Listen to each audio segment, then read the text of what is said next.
ओम सन शनिश्चराय नमः। शनि व्रत की विधि। आज आप सुनेंगे शनिवार व्रत कथा।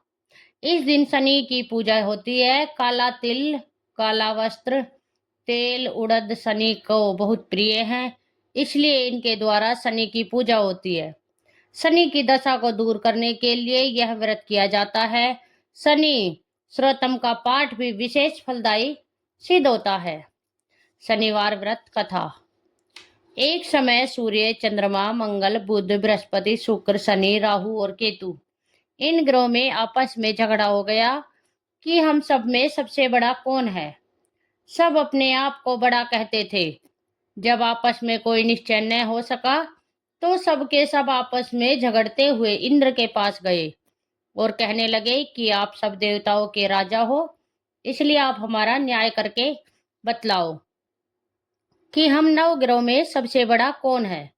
राजा इंद्र इनका प्रश्न सुनकर घबरा गए और कहने लगे कि मुझ में यह सामर्थ्य नहीं है कि जो किसी को बड़ा या छोटा बताऊं। मैं अपने मुख से कुछ नहीं कह सकता हूं। हाँ, एक उपाय हो सकता है। इस पृथ्वी पर राजा विक्रमादित्य दूसरों के दुखों का निवारण करने वाला है, इसलिए तुम सब मिलकर उन्हीं के पास जाओ, वही तुम्हारे दुखों का निवारण करेंगे। ऐसा वचन सुनकर सभी ग्रह देवता अचानक चलकर भूलोक के राजा विक्रमादित्य की सभा में जाकर उपस्थित हुए और अपना प्रश्न राजा के सामने रखा। राजा उनकी बात सुनकर बड़ी चिंता में पड़ गए कि मैं अपने मुख से किसको बड़ा और किसको छोटा बताऊं। जिसको छोटा बताऊंगा वही क्रोध करेगा, परंतु उनका झगड़ा निपटाने के लिए एक उपाय सोचा कि सोना, चांदी, कांसा, पीतल, शीशा, रागा, जस्ता, अभ्रक और लोहा, नौ धातुओं के 9 आसन बनाओ। सब आसनों को क्रम से, जैसे सोना सबसे पहले और लोहा सबसे पीछे बिछाए गए। इसके पश्चात राजा ने सब ग्रहों से कहा कि आप सब अपने अपने सिंहासनों पर बैठिए। जिसका आसन सबसे आगे वह सबसे बड़े और जिसका आसन सबसे पीछे वह सबसे छोटा जानिए। क्योंकि लोहा सबसे छोटा पीछे था और वह शनिदेव का आसन था, इसलिए शनिदेव ने समझ लिया कि राजा ने मुझको सबसे छोटा बना दिया है। इस पर शनि को बड़ा क्रोध आया और कहा कि राजा, तू मेरे पराक्रम को नहीं जानता। सूर्य एक राशि में 1 महीना, चंद्रमा 2.25 महीने 2 दिन, मंगल 1.5 महीना, बृहस्पति 13 महीने, बुध और शुक्र 1 महीने, परंतु मैं एक राशि पर 2.5 अथवा 7.5 तक रहता हूँ।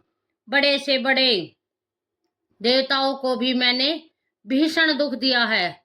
राजन सुनो, राम जी को 7.5 आई और वनवास हो गया और रावण पर आई तो राम ने लक्ष्मण को सेना लेकर लंका पर चढ़ाई कर दी, रावण के कुल का नाश कर दिया। हे राजा, अब तुम सावधान रहना।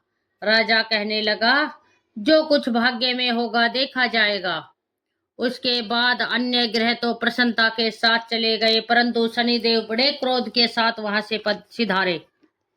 कुछ काल व्यतीत हो जाने पर जब राजा को 7.5 की दशा आई तो शनिदेव घोड़ों के सौदागर बनकर अनेक सुंदर घोड़ों के सहित राजा की राजधानी में आए। जब राजा ने सौदागर के आने की खबर सुनी तो अश्वपाल को अच्छे अच्छे घोड़े खरीदने की आज्ञा दी। अश्वपाल ऐसी अच्छी नस्ल के घोड़े देखकर और उनका मूल्य सुनकर चकित हो गया और तुरंत ही राजा को खबर दी। राजा उन घोड़ों को देखकर एक अच्छा सा घोड़ा चुनकर सवारी के लिए चढ़ा। राजा घोड़े की पीठ पर चढ़ते ही घोड़ा जोर से भागा। घोड़ा बहुत दूर एक बड़े जंगल में जाकर राजा को छोड़कर अंतर्ध्यान हो गया। इसके बाद राजा अकेले जंगल में भटकता फिरता रहा। बहुत देर के पश्चात राजा ने भूख और प्यास से दुखी होकर भटकते भटकते एक ग्वाले को देखा। ग्वाले ने राजा को प्यास से व्याकुल देखकर पानी पिलाया। राजा की उंगली में एक अंगूठी थी। वह उसे निकालकर प्रसन्नता के साथ ग्वाले को दे दी और शहर की ओर चल दिया। राजा शहर में पहुंचकर एक सेठ की दुकान पर जाकर बैठ गया और अपने आप को उज्जैन का रहने वाला तथा अपना नाम वीका बताया। सेठ ने उसको कुलीन मनुष्य समझकर जल आदि पिलाया। भाग्यवश उस दिन सेठ की दुकान पर बिक्री बहुत अधिक हुई। तब सेठ उसको भाग्यवान पुरुष समझकर भोजन कराने के लिए अपने साथ ले गया। भोजन करते समय राजा ने आश्चर्य की बात देखी कि खूंटी पर हार लटक रहा है और वह खूंटी उस हार को निगल रही है। भोजन के पश्चात कमरे में आने पर जब सेठ को कमरे में हार न मिला तो सबने यही निश्चय किया कि सिवाय वीका के और कोई इस कमरे में नहीं आया, अतः अवश्य ही उसी ने हार चोरी किया है। परंतु वीका ने हार लेने से मना कर दिया। इस पर 5-7 आदमी इकट्ठे होकर उसको फौजदार के पास लाए। फौजदार ने उसको राजा के सामने उपस्थित कर दिया और कहा कि ये आदमी तो भला प्रतीत होता है, चोर मालूम नहीं होता, परंतु सेठ का कहना है कि इसके सिवाय और कोई घर में आया ही नहीं, अवश्य ही इसी ने चोरी की है। तब राजा ने आज्ञा दी कि इसके हाथ पैर काट कर चौरंगिया किया जाए। राजा की आज्ञा का तुरंत पालन किया गया और वीका के हाथ पैर काट दिए गए। इस प्रकार कुछ काल व्यतीत होने पर एक तेली उसको अपने घर ले गया और कोल्हू पर उसको बिठा दिया। वीका उस पर बैठा हुआ जबान से बैल हाँकता रहा। शनि की दशा समाप्त हो गई और एक रात को वर्षा ऋतु के समय वह मल्हार राग गाने लगा। उसका गाना सुनकर उस शहर के राजा की कन्या उस राग पर मोहित हो गई और दासी को खबर लाने को भेजा कि शहर में कौन गा रहा है। दासी सारे शहर में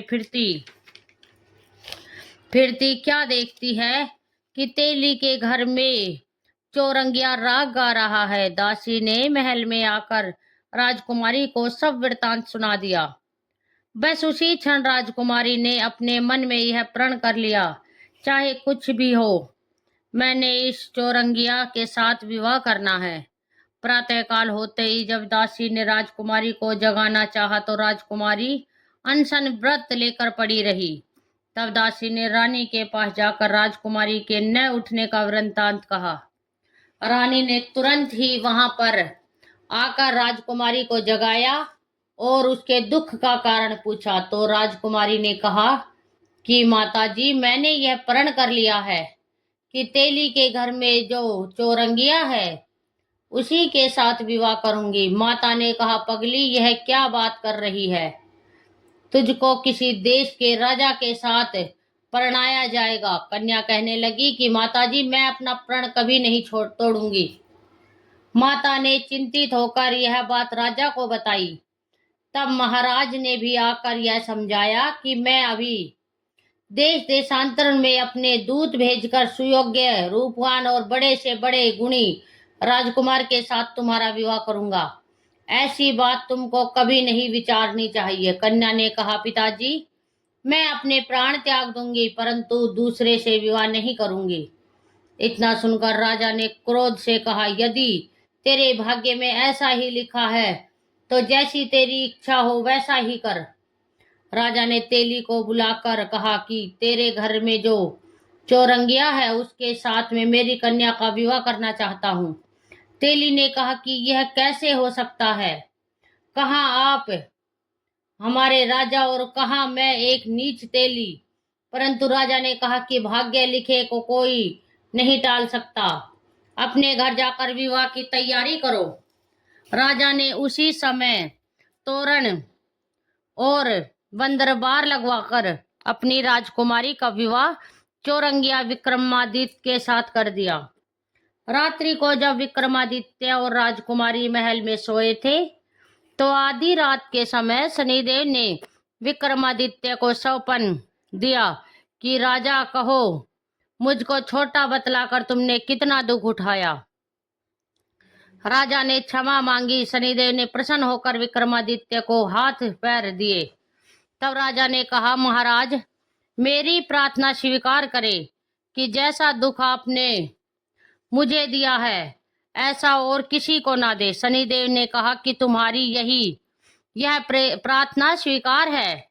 जो मनुष्य मेरी कथा सुनेगा या कहेगा उसको मेरी दशा में कभी किसी प्रकार का दुख नहीं होगा, और जो नित्य ही मेरा ध्यान करेगा या चींटियों को आटा डालेगा उसके सब मनोरथ पूर्ण होंगे। इतना कहकर शनिदेव अपने धाम को चल दिए।